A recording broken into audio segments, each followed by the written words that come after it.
La cour.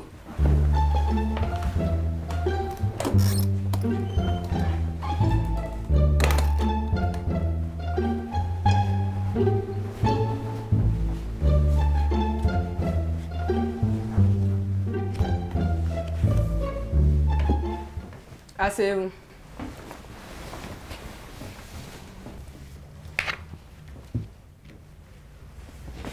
Allez-y. Bonjour. Quand Gilbert est mécontent, il boude. Il ne s'exprime pas et garde rancune.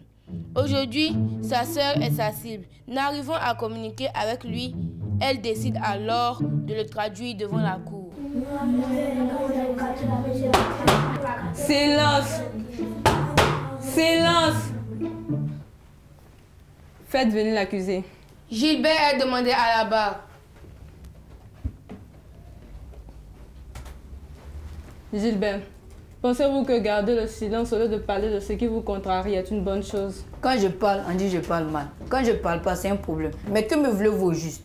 Votre bien, Gilbert, rien que votre bien. Alors pourquoi suis-je en train d'être jugé? Vous êtes jugé car votre sœur est exaspérée par votre manque de communication. Votre honneur, je n'ai pas envie de parler. Oh que si. Vous devrez répondre aux questions qui vous seront posées dans cette cour. Maître Diarasuba, vous avez la parole. Merci, votre honneur. Gilbert, quand votre sœur vous a offensé, comment avez-vous réagi? Je n'ai pas parlé. Je ne lui ai rien dit. Je ne lui parle plus pour sa sécurité. Qu'est-ce qui se serait passé si vous lui parliez? J'allais refaire son portrait. Lui montrer qui a mis l'eau dans Coco. Silence! Maître, continuez. Merci, votre honneur. Ça va, Gilbert, on a compris. Vous préférez ne pas parler à Justine pour sa sécurité. Vous avez tout compris, maître. Merci, Gilbert. Votre honneur, mon client est offensé et c'est normal qu'il ne parle pas. S'il garde le silence, c'est pour éviter de dire quelque chose de déplacé à Justine. C'est un enfant sage. De toute manière, on ne peut pas dire qu'il ne communique pas, car le silence est aussi une manière de communiquer. Je vous remercie. Bien. Maître Tano, vous pouvez interroger l'accusé. Merci, votre honneur.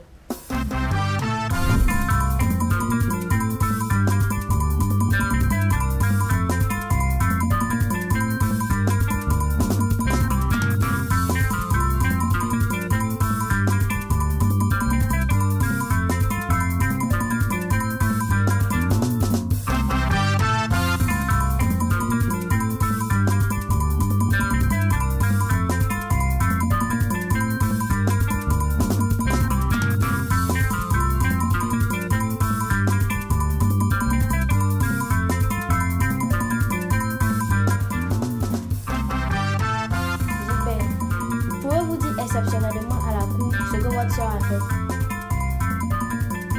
Gilbert. Silence! Gilbert! Gilbert! Tenez-vous bien. Excusez-moi, votre honneur. Maître, allez-y. Merci, votre honneur. Je disais, Gilbert, pouvez-vous dire exceptionnellement à la cour ce que votre soeur a fait?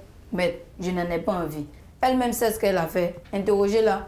N'êtes-vous pas celui qui a été soi-disant offensé? Elle sait très bien ce qu'elle a fait. Nous n'étions pas avec vous. Dis-le-nous. Elle a volé l'un de mes t-shirts préférés. Silence!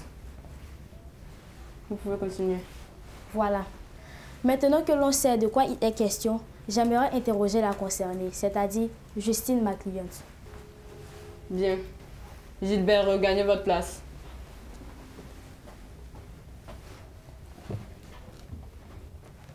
Faites venir la plaignante.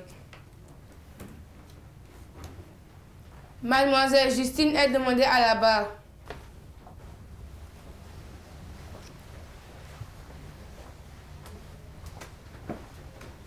Justine, avez-vous entendu de quoi votre frère vous accuse finalement?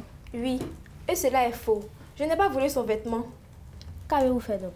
Il était déchiré. Je l'ai pris pour le raccommoder. S'il m'avait demandé où était son t-shirt, au lieu de s'asseoir fâché, tout aurait été réglé. Silence! Maître, continuez. Merci, votre honneur. Justine, Si Gilbert vous avait expliqué pourquoi il s'était fâché, l'auriez-vous amené à cette cour? Non, puisque l'on se serait compris et il aurait su qu'il s'était fâché à tort. Votre honneur, ma cliente a aussi été accusée à tort. Ce procès aurait-il eu lieu si Gilbert avait communiqué avec sa sœur?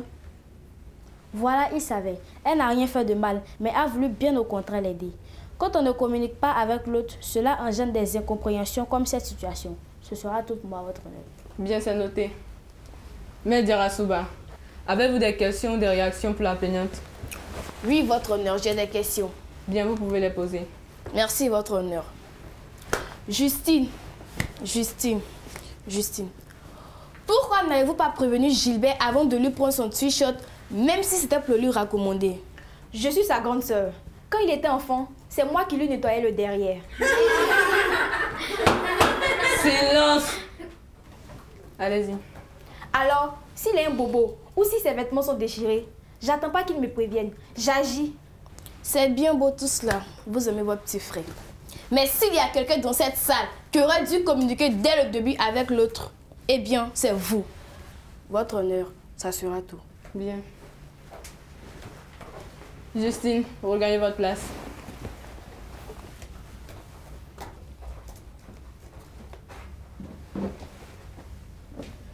S'il n'y a plus de questions ou de réactions, la séance est levée pour préparer le verdict.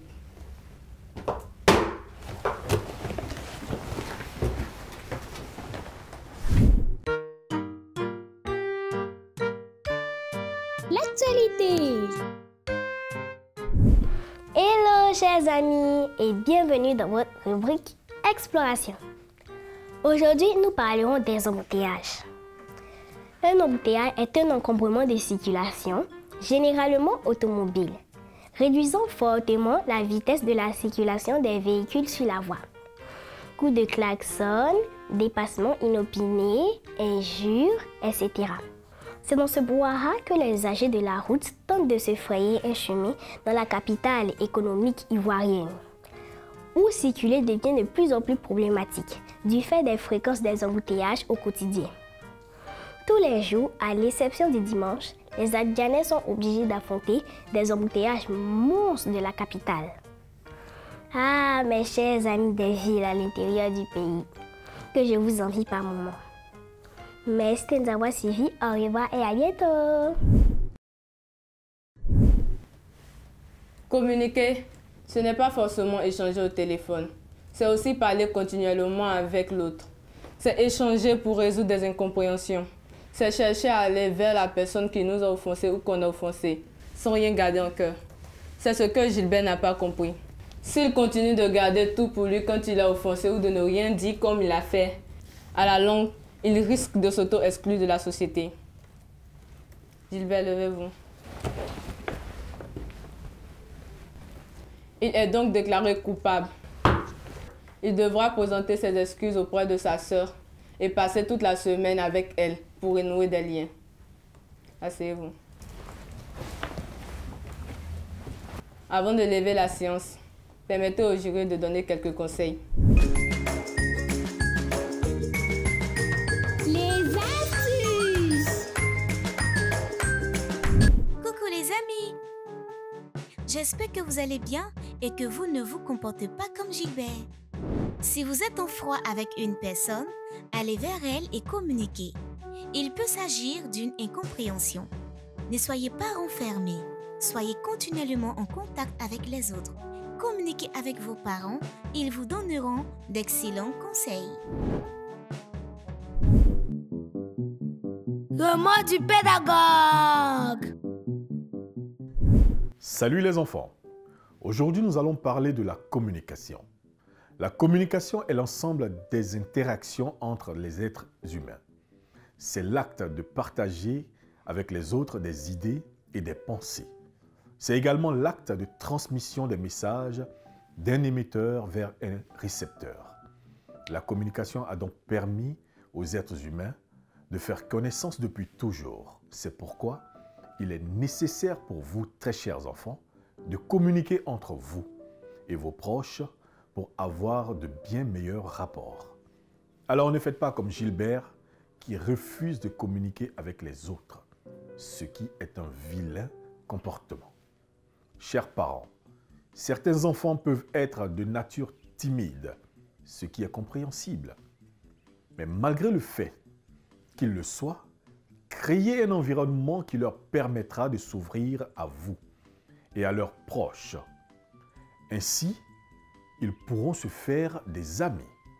N'hésitez pas à les inscrire à des activités récréatives qui favorisent le travail d'équipe pour leur permettre d'être plus ouverts.